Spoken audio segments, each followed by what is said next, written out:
Apa hukum mencari uang belanja keluarga bersama-sama? Apa hukum suami istri mencari uang bersama-sama? Suami punya uang, istri punya uang. Apa beza uang istri dengan uang suami? Dalam uang suami ada hak istri, tapi dalam uang istri tak ada hak suami. Setuju? Saya ulang sekali lagi. Suami punya uang, punya kereta, punya harta. Istri punya uang, punya harta, punya kereta. Apa bezanya? Dalam harta suami ada hak istri, tapi dalam harta istri tak ada hak suami. Bila ada suami istri bekerja bersama-sama, siapa yang menanggung nafkah belanja? Suami. Kewajiban suami ada 5: makan, pakai, tempat tinggal, pendidikan, perhatian. Bila dia tidak memberikan itu, maka dia zalim, dituntut di hadapan Allah SWT. Hukum asal perempuan itu di mana? Buka Quran. Waqarna fi buyutikunna. Perempuan mestinya di rumah, tidak bekerja. Perempuan itu di rumah saja. Jangankan untuk bekerja di luar, membawakan air minum tamu pun tidak. Bila dia dah buat, dia panggil, hai pembantu, nih bawa kepada tamu. Tapi kerana Islam ini agama rahmatan lil alamin, maka Asma memikul makanan unta di atas kepalanya. Asma saudara kandung Aisyah. Nabi Muhammad SAW menengok Asma, Nabi menolong Asma membawa pulang ke rumah. Itulah dalil perempuan boleh bekerja, kerana Nabi tidak melarang Asma. Seandainya Nabi melarang, hei Asma pergi balik, haram perempuan bekerja. Perempuan boleh bekerja kerana Nabi tak melarang Asma, tapi dengan syarat izin suami. Tapi izinnya memang betul ikhlas izin, bukan kerana terpaksa. Karena banyak juga suami beri izin kerana dia terpaksa. Abang, aku nak kerja, kalau kau tak izin, awas. Yang kedua, tempat bekerja itu tidak ikhtilat. La yakhluwanna rajulun ma'amra'atin illa ma'adhi mahramin. Tak boleh berdua-dua tanpa ada mahram. Yang ketiga, la tabarrujna tabarrujal jahiliyatil ula. Tak boleh bersolek-solek jahiliyah. Bila selamat daripada ini, maka perempuan boleh bekerja, tapi hukum asal nafkah adalah suami. Bila istri mau membantu, maka tatawwu, bagian dari sodakoh. Sebenarnya ini bukan kewajibanku, kata istri, tapi sebab aku kasihan melihat engkau, aku nak bersedekah sikit. Pakailah. Itu hukum asal. Wallahu a'lam bishawab. Untuk salat isyraq bagi perempuan bujang, tidak mengapakah solat di rumah sahaja? Ini bertanya apa menawar? Hadisnya hasan, paling tinggi sahih, di bawah sahih hasan, di bawah hasan dhaif, di bawah dhaif maudhu', tak laku, tak pakai. Hadis maudhu' jangan riwayatkan, jangan sampaikan, haram. Contoh hadis maudhu', al-bazinjan syifa'un min kulli da', terung obat segala penyakit. Siapa yang membuat? Yang menjual terung.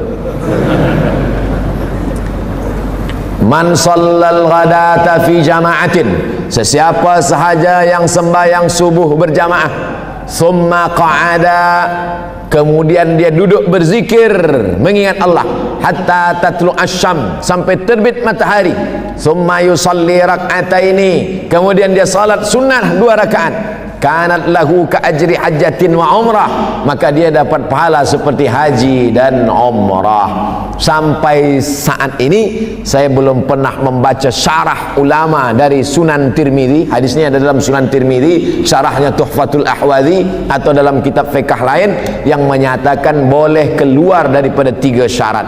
Sembahyang subuhnya mesti berjamaah, kemudian keluar masjid tidak dia duduk berzikir dengan Allah sampai terbit matahari, barulah dia solat sunat isyraq 2 rakaat. Isyraq, duha, awabin, waktunya sama, rakaatnya sama, yang berbeza syaratnya saja. Kalau cukup syarat di awal disebut dengan isyraq. Bila dia tak cukup syarat, subuhnya tak ke masjid, atau lepas subuh ke masjid dia balik ke rumah, lepas tu dia salat, namanya duha. Bila panas terik, hina, Sahih Muslim, hina tarmidul fisal, ketika anak unta tak boleh merapatkan perutnya ke pasir sebab kulit perutnya tipis, tak dapat dia tempel ke pasir, anak-anak unta tegak berdiri kena panas, disebut salatul awabin hina tarmidul fisal. Tapi solat awabin ada 2 riwayat. Satu solat awabin Sahih Muslim panas terik, satu lagi solat awabin dari maghrib ke isya. Bila ada yang mengatakan jangan buat solat awabin dari maghrib ke isya, hadisnya dhaif, memang betul hadisnya mursal. Mursal itu artinya ada nama sahabat yang hilang, tiba-tiba dari Nabi terus saja ke tabi'in, tak ada sahabat, mursal. Tapi hadis dhaif tetap boleh diamalkan kalau cukup 5 syarat. Pertama, bukan masalah hukum hakam halal haram. Kedua, bukan dalam masalah akidah. Ketiga, tidak ada periwayatnya yang kadzab pendusta. Keempat, dia masih bernaung di bawah hadis sahih. Kelima, untuk fadail a'mal. Selama untuk fadail amal boleh. Apa kata Imam An-Nawawi? Ajma'al ulama 'alal amal bil hadis dhaif. Ijma' ulama beramal hadis dhaif boleh. Kalau ada orang mengatakan hadis dhaif campakkan, hadis dhaif buang, maka campakkanlah Sunan Tirmizi, kerana dalam Sunan Tirmizi ada hadis dhaif. Campakkanlah kitab Muwatta Malik, kerana dalam Muwatta ada hadis dhaif. Maka buanglah kitab Musnad Ahmad bin Hanbal, isinya 40.000 hadis, kerana di dalamnya ada hadis dhaif. Hadis dhaif boleh dengan 5 syarat. Begitu kata Imam Jalaluddin Abdurrahman As-Suyuti dalam kitab Tadribur Rawi Syarah Taqrib Nawawi. Wallahu a'lam bishawab. Assalamualaikum Ustaz. Waalaikumsalam warahmatullahi wabarakatuh. Apakah hadis yang sahih untuk seorang muslim melakukan sukan memanah atau berkuda? Nak memanah berkuda tak perlu hadis sahih. Takkan semua nak hadis sahih. Nak makan lontong pun hadis sahih. Alimu auladakum, ajarkan anak kamu as-sibahah, berenang, warrimayah, memanah, warukubal khail, menaik kuda. Dalam riwayat lain wal furusiyah. Furusiyah diambil dari kata fars, berkuda. Apakah ini hadis marfu'? Mulut Nabi yang bercakap, ikhtilaf ulama. Sebagian mengatakan tak sampai pada darajah sahih, tapi andai pun dia dhaif tetap boleh diamalkan karena dia bukan masalah ibadah, dia bukan masalah halal haram, dia hanya untuk motivasi.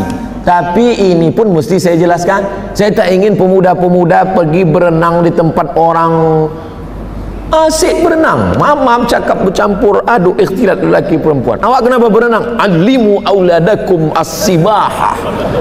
Hadis lain tak ada hafaz, hadis ni hafaz. Tak betul.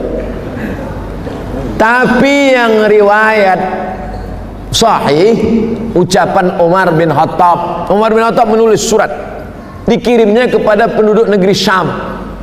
Buatnya surat, alimu auladakum as-sibahah warrimayah wal furusiyah, ajarkan anak kamu berenang, memanah dan berkuda. Jadi masalah ini jelas. Jadi andai beramal berbuat tak ada kait mengait dengan ibadah mahdah, tak perlu berhajat kepada hadis sahih.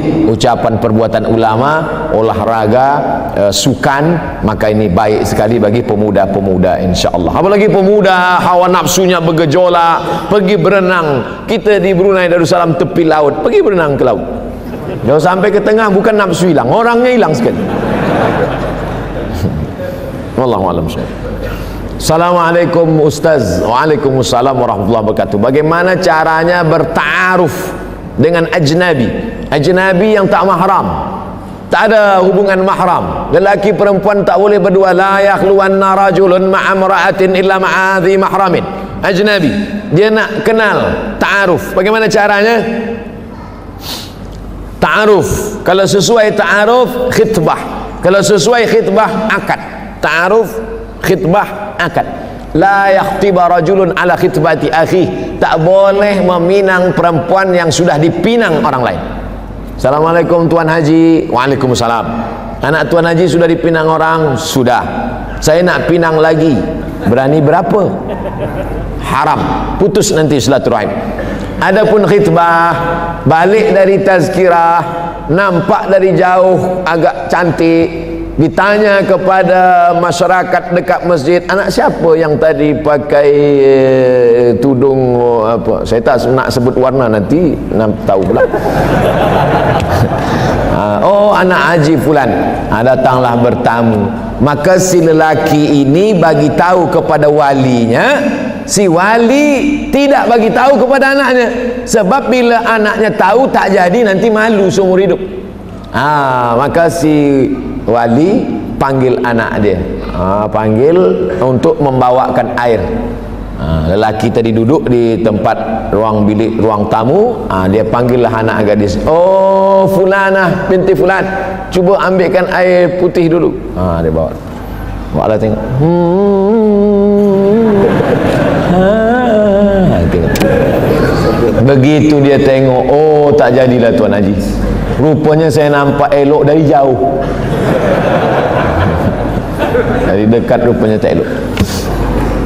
Tungkahul mar'atu li arba', perempuan dinikahi kerana 4. Lima liha, kerana dia kaya. Wali hasabiha, kerana nasab keturunan. Wali jamaliha, kerana cantik. Jangan kau pandang kerana harta, harta akan binasa.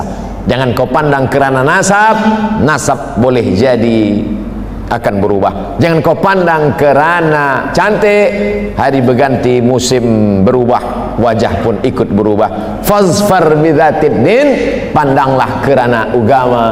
Taribat yadaka, selamat engkau. Man talaba akhan bila aibin baqiya bila akhin. Siapa mencari kawan yang tak bercacat, seumur hidup tak akan berkawan. Istikharah, tawakkal ala Allah. Fa idza azamta, kalau kau sudah azam, fatawakkal ala Allah. Mudah-mudahan yang pemuda-pemuda yang belum berjodoh didekatkan Allah jodohnya, insyaallah. Yang mengucapkan amin yang belum menikah. Yang udah untuk anak-anaknya. Takbir Idul Adha ada yang mengatakan bermula subuh Zulhijjah, tapi yang sering diamalkan bermula maghrib dan berhenti asar. Allahu Akbar, Allahu Akbar, Allahu Akbar, la ilaha illallah, wallahu akbar, Allahu akbar, walillahil hamd. Kapan? Bila dimulai? Dua pendapat. Pendapat yang pertama, asyuru' ila salah, ketika pagi berangkat dari rumah akan pergi ke tempat sembahyang. Pendapat yang kedua, tenggelam matahari petang kerana awal hari bukan jam 12 malam. Yang awal hari jam 12 malam itu Masehi. Sedangkan dalam Hijriah awal hari ini hari Ahad. Esok Isnin. Bila Isnin itu bermula? Isnin bermula tenggelam matahari, nanti masuk maghrib.